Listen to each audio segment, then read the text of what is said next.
The Whistler.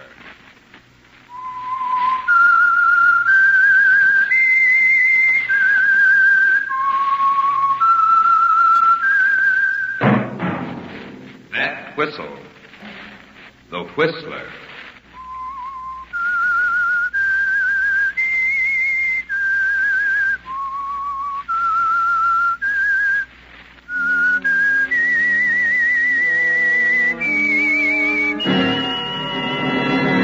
I am the Whistler, and I know many things, for I walk by night. I know many strange tales hidden in the hearts of men and women who have stepped into the shadows. Yes, I know the nameless terrors of which they dare not speak.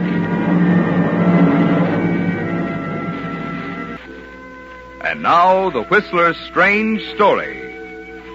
Bulletproof.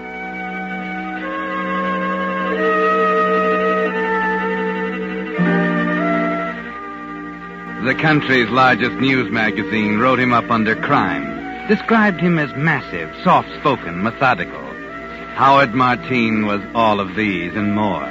He was a man who believed in a planned existence. Whether it was business, matrimony, or murder, Howard Martine never took chances. He made his plans and carried them out to the letter.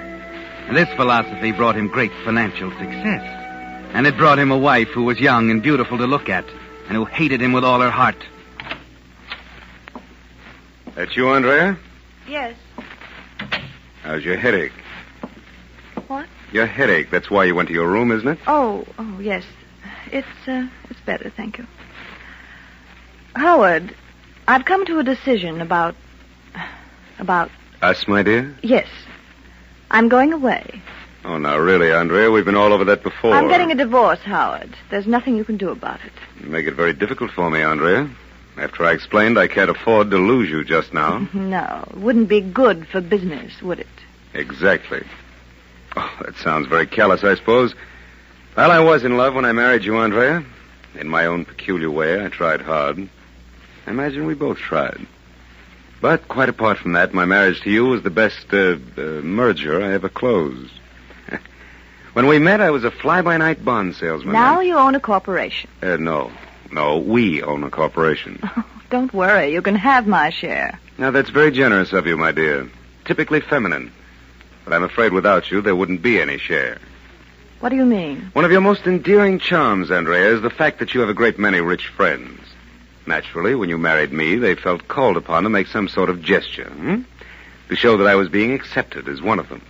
So they entrusted their investments to the firm of Howard Martine Incorporated. And very wisely, too. Now, what do you suppose would happen the moment the news got around that you were divorcing me? Well, I don't think it has anything to do with it. Well, don't be naive, Andrea. You think I'm going to lose everything I acquired by marrying you? I'm afraid you didn't protect yourself very well, Howard. It would seem so, wouldn't it? I'm sorry. I'm leaving in the morning. If you sue for divorce, Andrea, you'll make a fool of yourself. You're bluffing, Howard. You've no grounds for contesting. You can't prove a I thing. can prove enough to stop you cold. Hey, if you don't believe me, come here.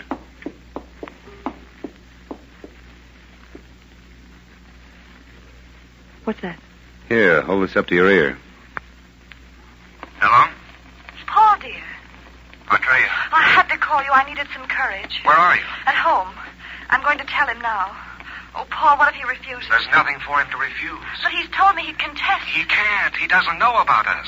And even if he did, there'd be no proof. Is that enough? Or would you like to hear more? You know, I have quite a collection. It was just a matter of tapping the dictaphone into the private telephone in your room. Every time you got one of your headaches and went upstairs, I threw a little switch down here. Now I have a record of all your headaches. So, that's your proof. It is. Any one of these dictaphone records is enough to throw your divorce suit out of court. Very clever of you, Howard. I had no idea you suspected. Well, what are you going to do? We'll go on exactly as before, Andrea. Your life is your own, my dear. I make only one demand.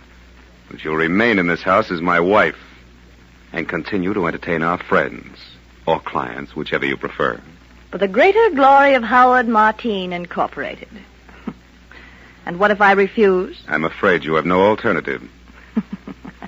Is there some joke, my dear? Oh, yes, Howard. And it's on you. I'll show you what alternative I have. When I get through with you, you'll beg for a divorce. That's a rather embarrassing prospect. I'll go to them, Howard. I'll go to every one of my rich friends, as you call them, tell the entire story. The truth, Howard. How you married me for their money. How you recorded my phone conversations. Yes, I'll even tell them about Paul. Don't be a fool, Andrea. Would I? Remember, they're my friends, loyal to me. They gave you their business for my sake. You said that yourself. And when I tell them to take their business elsewhere, they'll do it, whether I'm married to you or not. That would mean exposing yourself. You wouldn't. Oh, wouldn't I? Let me see. Who's your biggest account? Martin Whitford, isn't it? Well, Marty and I grew up together. He'll do anything for me. What do you think will happen to your precious corporation when the others discover Whitford's pulled out? I could even phone him now. Wait, get away from that phone. Well?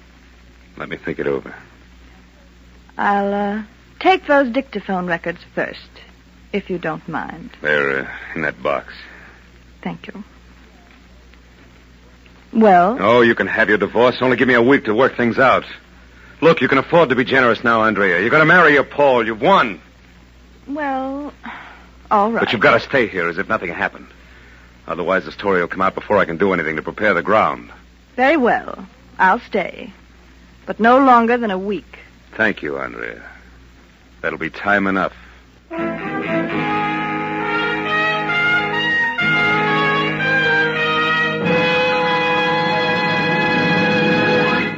With the prologue of Bulletproof, another strange tale by The Whistler. And now, back to The Whistler.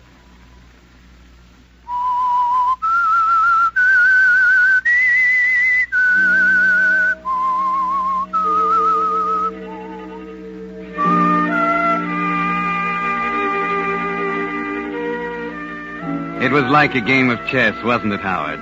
You had your attack planned right down to the last detail, with a final checkmate only a few moves away. But as it often happens, you were so absorbed in the plan of attack that you completely overlooked the obvious simple countermove that Andrea would be bound to make, that you would go to her friends and tell them the truth. All you could do was try to control the rage inside of you until she left the room. You sit alone in the library and try to think, realizing, of course, that there's only one answer now.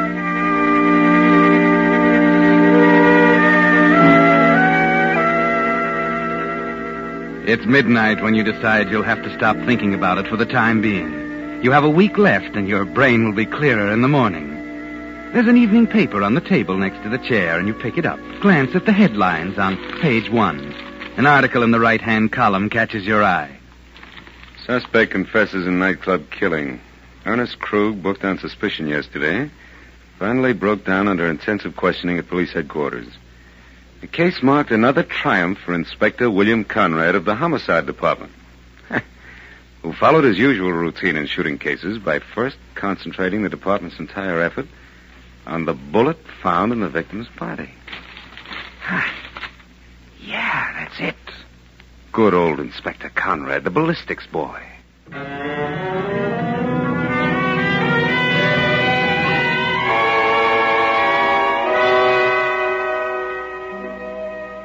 Well, you have a plan now, haven't you, Howard? The next morning, you're quite chatty with Andrea over the breakfast table. Of course. There's no point in holding grudges, is there? Particularly since the poor girl hasn't much of a future.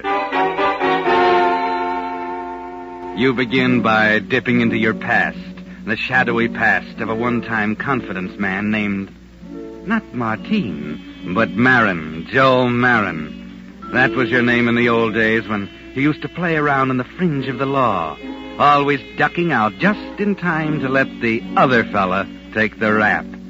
As Joe Marin, you pay a visit to an old friend in his dingy little gun shop in the slums of the city. What'll you have? Hello, Sam. You went up on me, mister. Oh, you're not forgetting your old friends, are you? Marin. Joe Marin. That's better. It's been a long time, Sam. Almost 8 years. From where I said it felt longer. Oh, that little stretch of yours hasn't seemed done you any harm? Nah, I had the time of my life. Kept wishing you was with me. Oh, I got out from under Sam, and you didn't quite.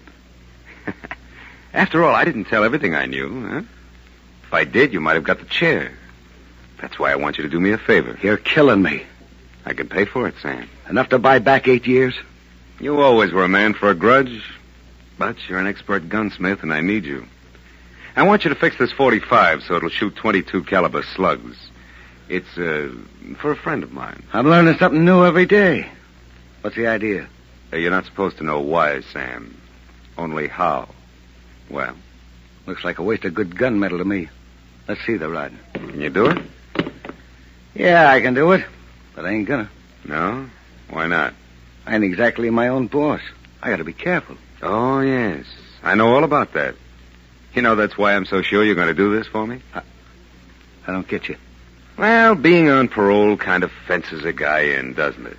What does it? Listen, Mayor, I don't know what you're talking about. I ain't done anything to violate my parole. That's not the way I heard it. Well, I'll try somewhere else. See you in a little while. Wait a minute. Well? Shakedown, huh? What do you know, Marin? I don't know a thing, Sam. Not a thing. When do you want this? Day after tomorrow? Pretty short order. It'll be worth your while. Okay, Mr. Big.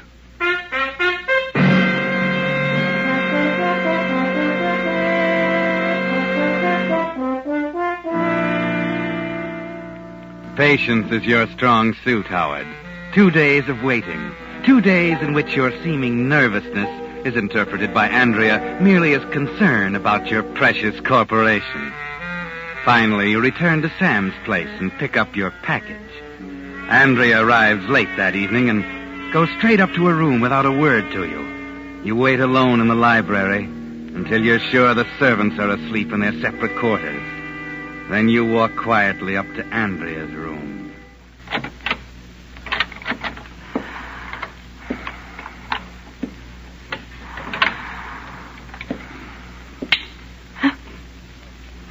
Who's there? Don't be frightened, dear. It's only your husband. What do you want? Just a final plea, Andrea. Are you quite certain you want to go through with the divorce? Did you wake me up in the middle of the night to ask me that? No, it's only half The past. answer is yes, Howard. Now, please leave me alone. You won't reconsider? Good night, Howard. Well, I tried. I did everything in my power Howard, what to... are you doing? Howard! No!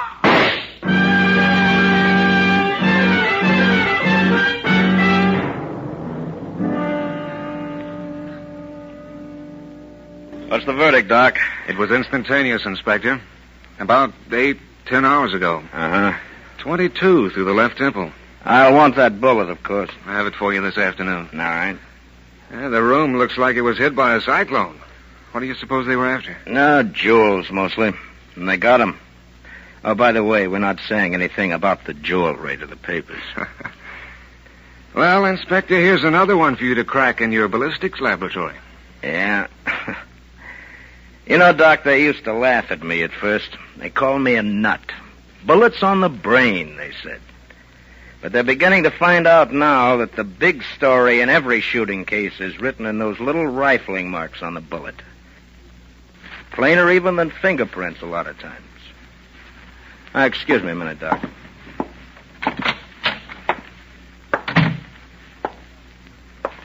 I just got the doctor's report, Mr. Martin. Oh, yes, Inspector? Your room is just down the hall from your wife's. It's funny you didn't hear anything during the night. Well, I don't know. I might have heard a shot, but I can't think very clearly now. Yes, certainly, I understand. I seem to remember some sort of nightmare. I thought it was a dream. You see, I didn't know anything had happened until the butler woke me this morning after... I see. You know, it's funny, that 22... It's a woman's weapon. Never heard of a second-story man packing anything less than a 38. Oh, Mr. Martin. Yes? This Army 45 of yours here in the trophy case, is this the only gun in the house? Oh, of course, Inspector. If you have any doubt, you may search the house, perhaps the servants. That's 45, all right. You want to take it with you, Inspector? I can remove it from the case. No, it's not necessary. This job was done by 22. And I think you can forget the servants. This looks like an outside job, start to finish.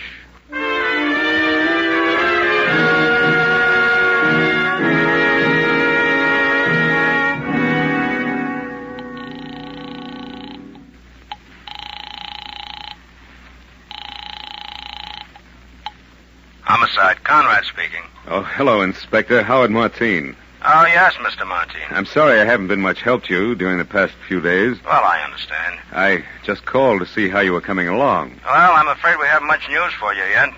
We'll really get a move on, though, once the killer dumps those jewels. And he'll have to do it sooner or later. I see. Well, thanks very much, Inspector. Call me if there's anything I can do, huh? I certainly will. Good night. Good night. So far, so good. Pardon me, sir. Yes, Edward, what is it? There's a gentleman in the library. Who is it? I don't know his name, sir. He was quite insistent. All right, Edwards, thanks.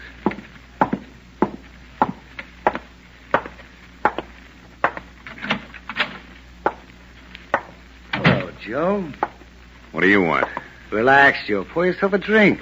Hope you don't mind. It just helped myself. Pretty good bourbon. You're just going to stand there? Sit down. Go on. All right, Sam, what is it? Well, I want to offer my condolences, first of all. Tough, ain't it? What happened to your wife, I mean? Yeah, quite a shock. You know, I said to myself, there's something to think about. All I got is a newspaper to go by, understand? Page 1. Society dame knocked off during robbery. Don't say what kind of a robbery. Only that the dame is knocked off with a .22. Now, there's something to make a guy think, ain't it? Go on, I'm listening. Especially unusual here in this town where the homicide inspectors are nut on ballistics. So right off, I figured out. Somebody saw in the inspector a curve. That's when I think of old Joe Marin. Threatening to frame me on a parole violation if I don't play nice and fix it Army 45, so she'll shoot like a .22. Marin. Martine. Same guy. I put 2 and 2 together, the bell rings, and out comes $100,000. That's what it's going to cost you, Joe. $100,000. I haven't got $100,000. I'm a reasonable character. What have you got? I can't do it, Sam. I You can't. better start thinking, Joe. Wait a minute. I have got $100,000 in jewelry. How hot is it? Oh, not hot at all. It belonged to my wife. Now, look, you can turn it into cash in 10 minutes if you want to. Let's have a look, huh? Right.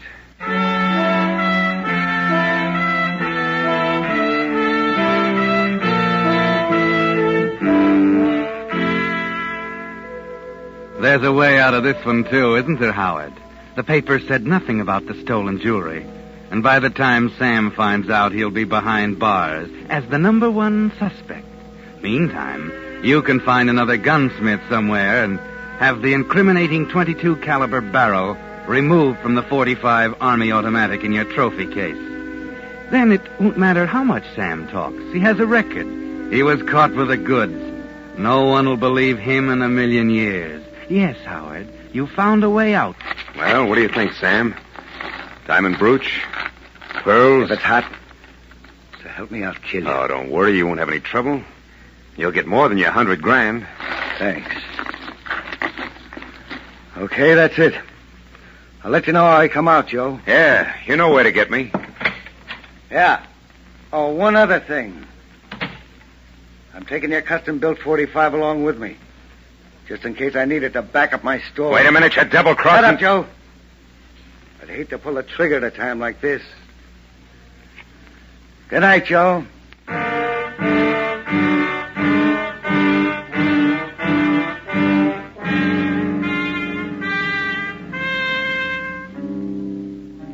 He's gone, and there's nothing you can do now, Howard. Once again, you became so wrapped up in your own plans, you forgot the obvious countermove. This time, the Army 45 and the trophy case, Sam's ace in the hole. You spend an anxious evening. It's late now, and you sit alone in the library trying to think. The house is quiet, with an occasional sound from the pantry where Edward the butler is polishing silver. And then... Who is it? Who's there? Take it easy, Joe. This thing might go off in my hand. Sam, what are you doing? Shut up. Open the window. It's cold out here on the balcony. Yeah, okay.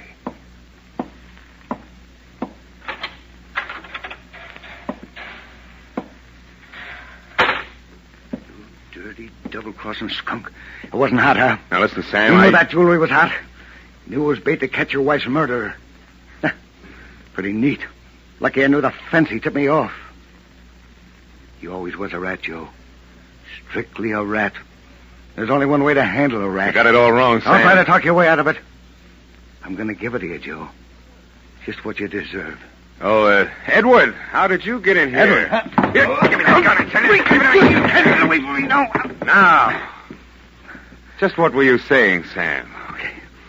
Okay, it's an old one, Joe. I guess it's still good. Yeah. By the way, where is Edward? It doesn't concern you. I'm going to kill you, Sam. Self-defense, made to order. Yeah? Yeah. I don't think so, Joe. Say we, No, Joe. You see, the minute you pull the trigger of that little pea shooter, you put the rope around your neck. What do you mean? Don't be stupid, Joe. Just give me the rod like a nice boy. You ain't going to pull that trigger and hang yourself, are you? Because that's what you'd be doing, Joe. The minute Conrad found another 22 slug in my body, same as the one that killed your wife, it'd be all over, wouldn't it? You see, Joe? Get what I mean? Don't come any closer. You won't pull that trigger. You can't, Joe. One more step, Sam, I'm warning you. Besides, you haven't got it. You haven't got guts. Haven't I, Sam?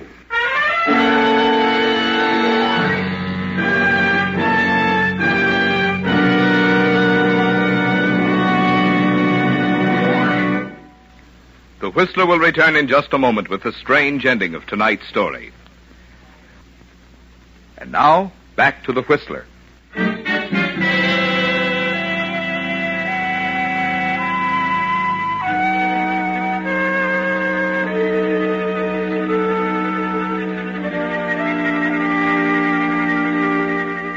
Well, Howard, he's dead now, isn't he? Quite dead. And shooting Sam down with the same gun you used to kill Andrea was just like writing a confession to Inspector Conrad. Yes, he'll find the 22 slug in Sam's body and it'll all be over. Unless you can get rid of the body first. Yes, it's your only chance. And then a short time later, when Edward, your butler, comes into the room. Well, Edwards, quite a mess, huh? It was self-defense, sir. He threatened you with a gun. I saw it all from the hall. Yeah, self-defense. What are you going to do, Mr. Martin? Give me a hand. I've got to get him out of here. Oh, but, sir, you can't. The police. Give me a hand, will you? Mr. Martin, you shouldn't... Shut up and grab his feet. Sir, if you'll only let me... Shut up! Now, go on, grab his Mr. feet. Martin, all right. Out that way. Go on. Yes. Kick the door back. All right. Now, this way. Down the hall. We can take him down the back. Mr. Martin, I don't understand... Will you shut up? I'll hold him up so I can... Conrad. Well, what's going on, gentlemen? What are you doing here? Maybe your butler can answer that one, Martin. I've been trying to tell you, sir.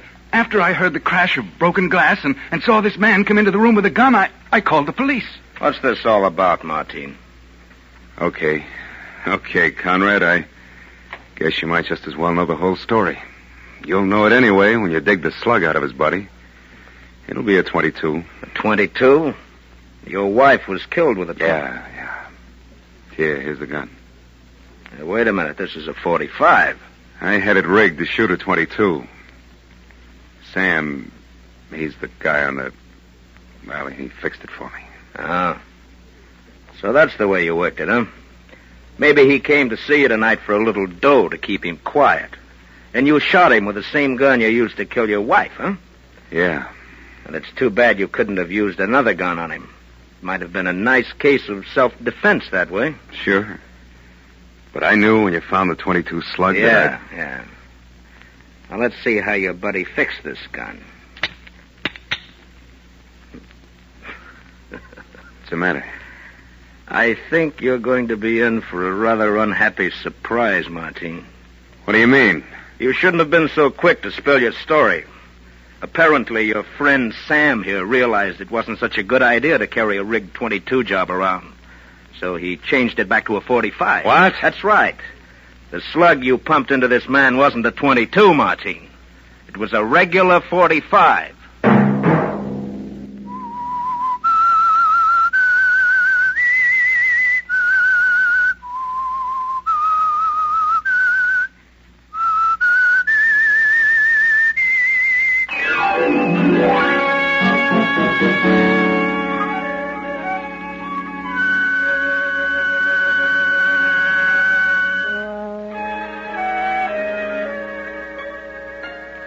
Next Monday at 9 o'clock, the Whistler will bring you another strange tale. The Whistler is broadcast for your entertainment. Featured in tonight's program were Gerald Moore and Mary Jane Croft. This program produced by George W. Allen, with tonight's story by Kenneth Harvey, music by Wilbur Hatch.